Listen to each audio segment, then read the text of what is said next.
year, Central Pro-Am Association takes a break from their Pro-Am Bass Tournament circuit to present the Forrest Wood Appreciation Buddy Bass Tournament. It's a two-day event designed to show appreciation to Forrest Wood, the founder of Ranger Boats, and to raise funds for his favorite charity. It's kind of a laid-back weekend, but still, there's a Ranger boat and Ranger Trail trailer for first place and a Mariner outboard motor for big bass. That's enough to keep all 150 teams interested in the outcome. Stay with us and find out who wins the 1996 Forrest Wood Appreciation Buddy Bass Tournament.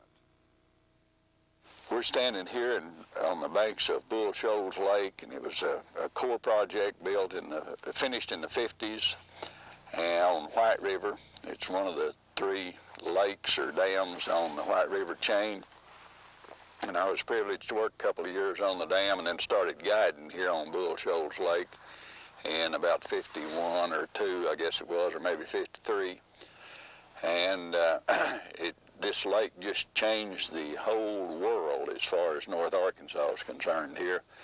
It went from small streams with farms all along them, small farms all along the streams, till this huge body of water with 1,050 miles of shoreline, and it created a recreational area that is exciting and offers a lot of people a lot of enjoyment.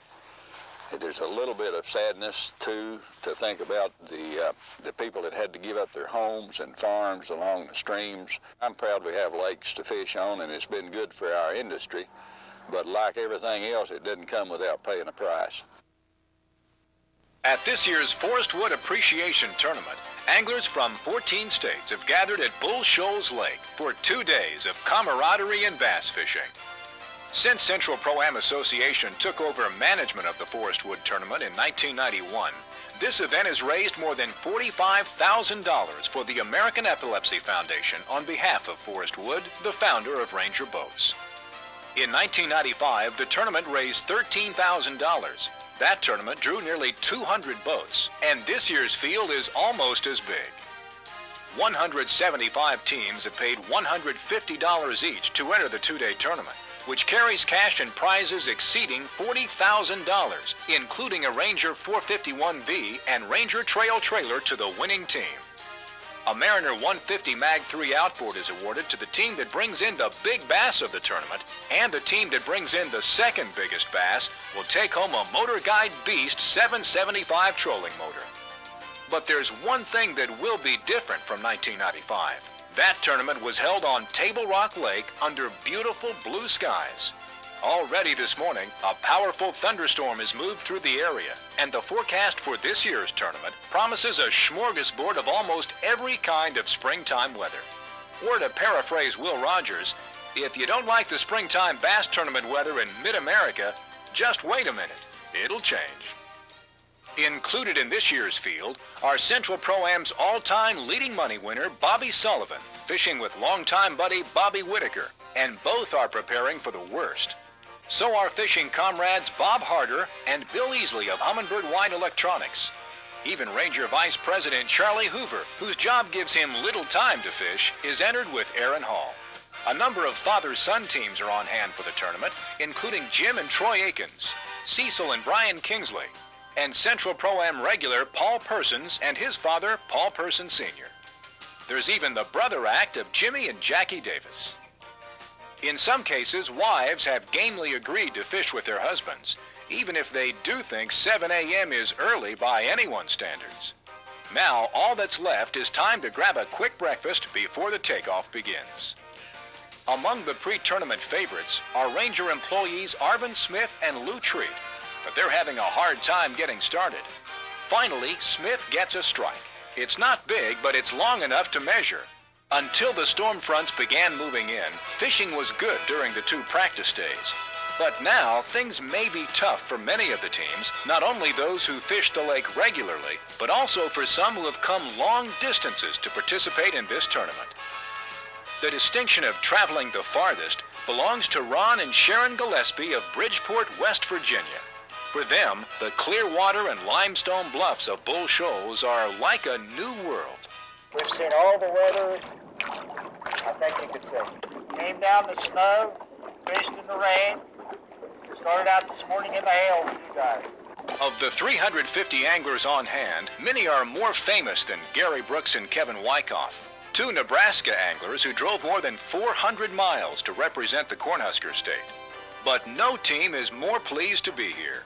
For years, Gary had admired Forrest Wood and wanted a Ranger boat. 4 years ago, he finally bought one. And when he and Kevin learned about this tournament, they, along with their wives, Pam and Christy, decided to fish legendary Bull Shoals and see the birthplace of Ranger boats.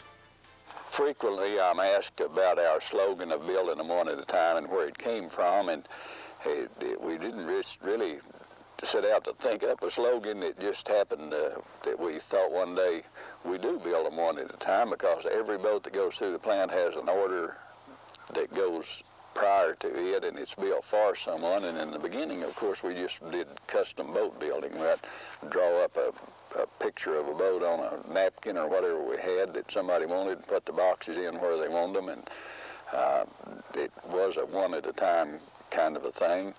And we just continued to do that and grew up in the market building them one at a time for an individual's desire.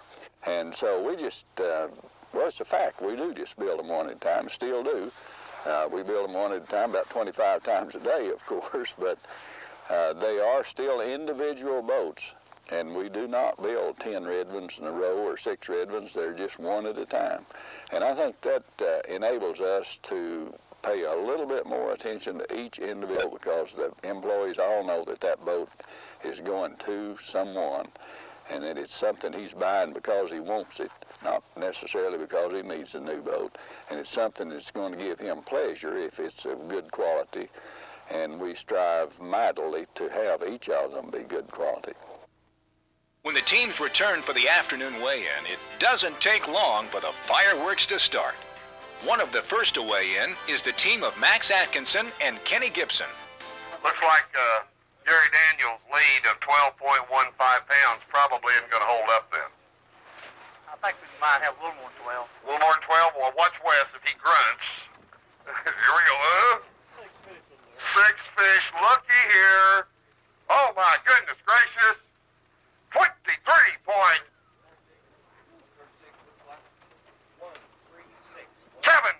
pounds. Atkinson and Gibson are soon followed by Michael and Judy Workman. Weighing one for big fish, get on up. 5 pounds.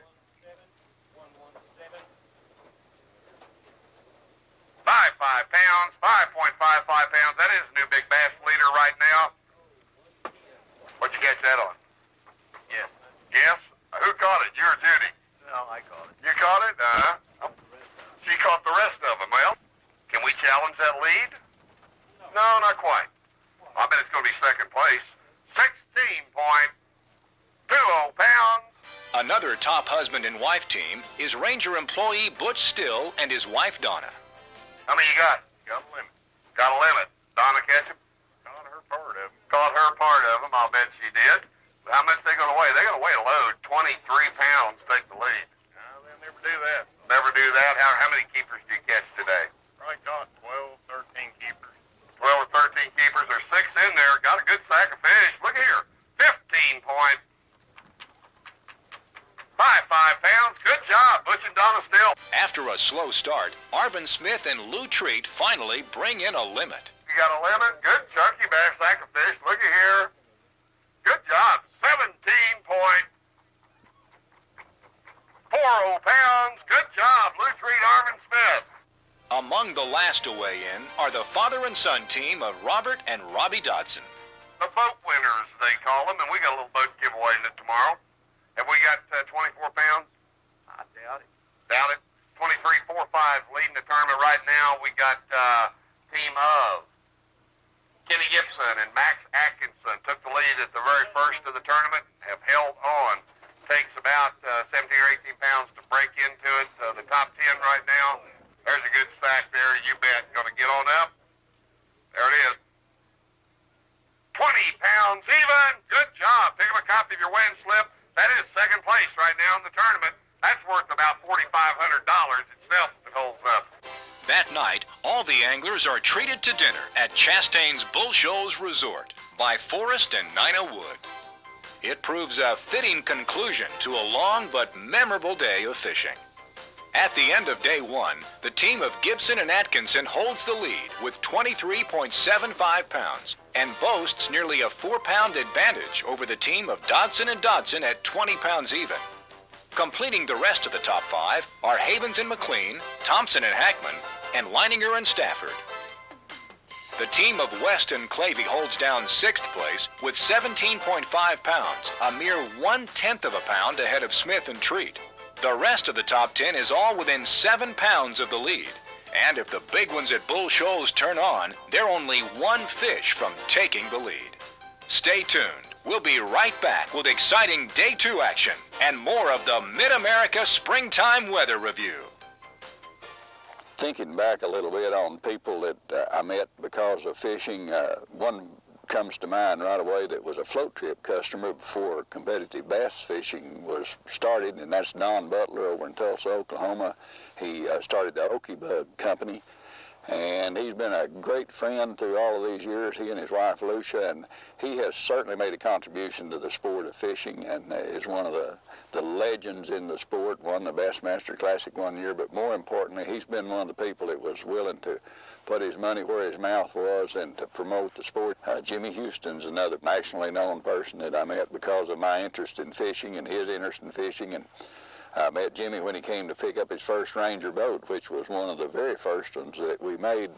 Roland Martin's another name that comes to mind that I met because of my interest in the outdoors and fishing. Roland Martin and I were staying in the same little mobile home down at Toledo Bend when the leaves were still green on the trees.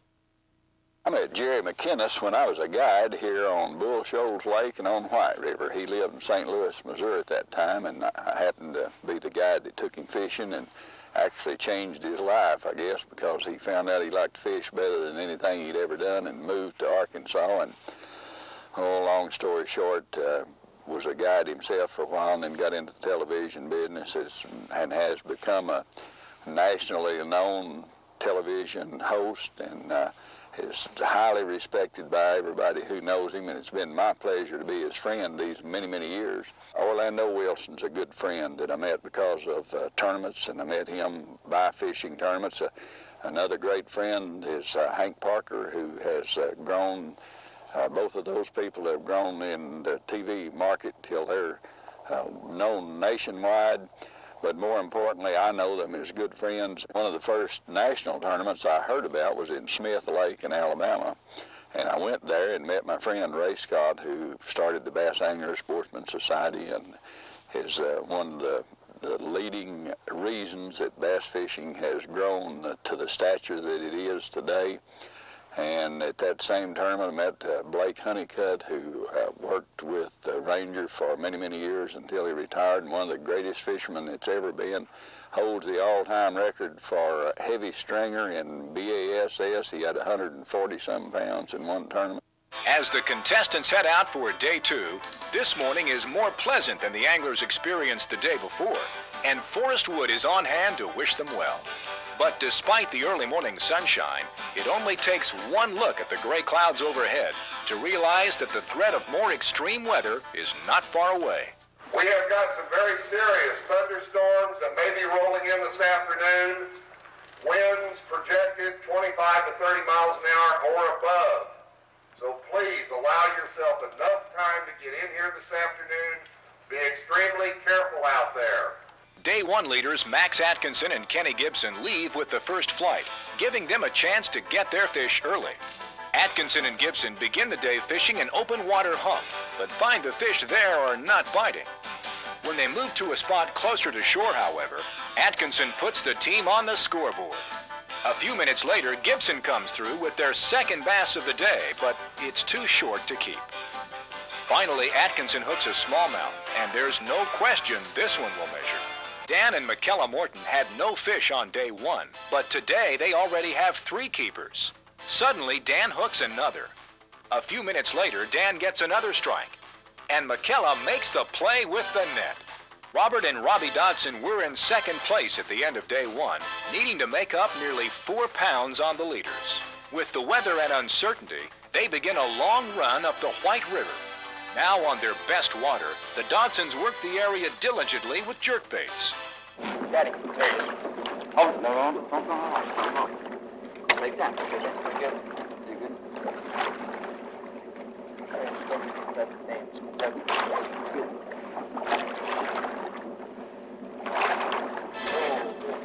Now, in the calm water they wanted, Robbie gets another strike. And this one's more the size they're looking for. By late morning, Joey West and Paul Clavey, in 6th place after day 1, have 4 fish, but no big ones. Clavey gets a strike, and he lands the fish to get the pair closer to the limit they must have to stay in contention. When the teams begin arriving for the day 2 weigh-in, the dark clouds are closing in rapidly. Before the weigh-in starts, Forrest Wood thanks the anglers for their participation. I could only say thank you, Ernie, and all the people of Central Pro-Am for your efforts in putting on this tournament. And thanks to the participants and all the sponsors, and especially to John Eastwall and people here at Bull Shoals Marina. They gave us great hospitality every time we've ever been here. And thanks again for your participation and efforts. And I hear some rumors about some big strange of fish coming in, Ernie. That's what I hear. I don't know if there's any fact back it up or not, but let's hope there is. Well, I'll tell you what, we got Michael Workman standing out there and his wife Judy. I don't think they've ever missed a Forrest Wood tournament since they started. So we're going to bring them up there because we're going to have a new leader in this tournament right here, I'll bet you. Now here's a new big bass, Mark. 7.15 pounds. Get that fish out. Let's get a picture of her, Mike. Now that's respectable to win that motor, all right? Let's get her in the sack. How many we got to go with it, Mike? Four more, one shy of the limit, but I believe this is going to put you in the lead right now. That big fish put you in the lead. There we go. 11.95 pounds. 2-day total, 28.15 pounds. That's your leaders right now in the tournament and big bass. Their lead does not last long, however. Right behind them comes Lynn Luther and Norm Clayman. Oh, my goodness. That's a carp, isn't it? Looky here. 10.55 pounds. Get that old girl out of there. Come on up here. Who caught that with you? Doc, where you at? Oh, my God. Look at that girl. Clayman's bass is the largest ever weighed at a tournament conducted by Central Pro-Am. It ends discussion about who will go home with the Mariner 150 Mag 3 and puts Luther and Clayman in position to take home all the marbles. As the weigh-in continues, Forrest Wood visits with spectators and contestants. Today, Nina Wood is also on hand with her grandson and her ever-present camera to watch the conclusion of the tournament. As the tension mounts, Kenny Gibson finally comes to the scales. Have you got the sack? I don't think you will have. You got the limit. Yes, sir. He's got 6 fish. They got to get on up. Get on up. 14.85 pounds. Mark it. See what we can come up here with a 2-day total. 38.60 pounds. The new leader in the tournament, Kenny Gibson and Max Atkinson. At last, the inclement weather that has been threatening all day descends on Bull Shoals, and Christy Wyckoff offers Nina protection from the rain as the weigh-in comes to an end. The steady rain forces the award ceremony indoors in Chastain's Conference Center. To conclude the tournament, Ernie Daughtery presents Forrest Wood with a check for the American Epilepsy Foundation. On behalf of the bass fishermen in our area, the check here to present to the American Epilepsy Foundation on behalf of Forrest and Nina Wood for $11,000. This one's in the record books now. First day leaders Kenny Gibson and Max Atkinson hold on to take home first place and win the Ranger 451V with a 2-day total of 38.6 pounds. Finishing only slightly behind are Norm Clayman and Len Luther with 38.2 pounds.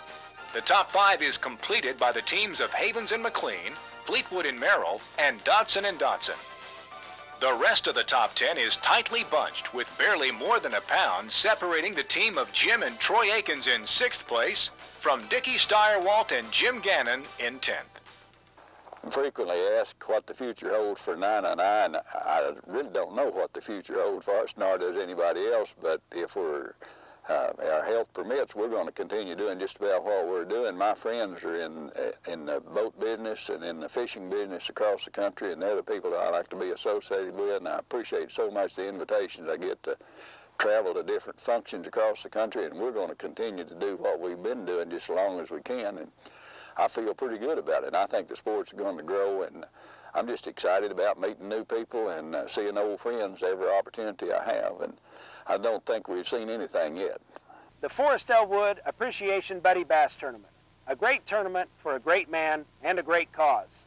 Thanks for watching. We'll see you next time on Fishin' Magazine.